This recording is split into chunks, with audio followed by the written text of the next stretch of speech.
What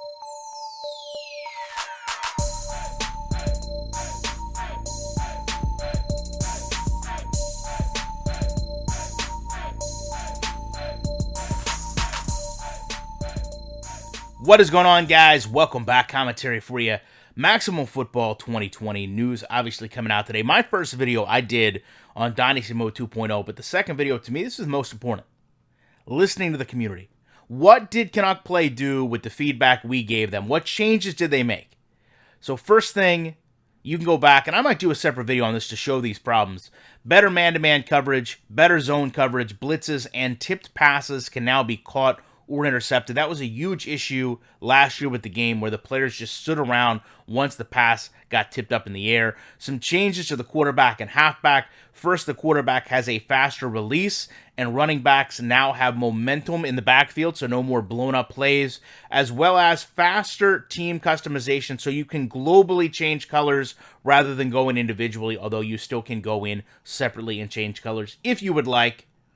College teams are now ported out to Play Now, and this seems like a small thing, but to be fair, you guys have all seen my Maryland Academy Mingos, and I spent a lot of time, building that team, and the only time I could use that team was in the game.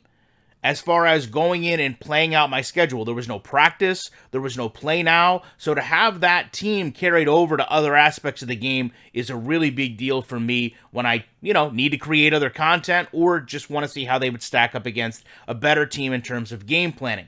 Now, something I didn't deal with a lot, but I know a lot of people did, was the controller mapping.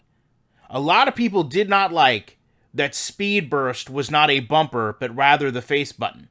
So the fact that you can go in now and customize your controls and map them out however you would like, even if it's that traditional football gaming concept that you would have, all the buttons are now mappable. And they snuck this in at the end, but I feel like it's a pretty big deal. There is now a full 32-team pro football season mode in the game, which is a pretty big deal if you talk about the way you can go in and create logos. So to have that 32-team pro football league essentially built in the game, to me, opens this up to kind of a whole other element of creation with this game, and I can't wait to see what people are going to do with this and really appreciate all the community feedback that went into making this game better this year. This is what we want to see from a gaming company. Apart from that, I appreciate you checking this out, and I will be back in the week with more commentary.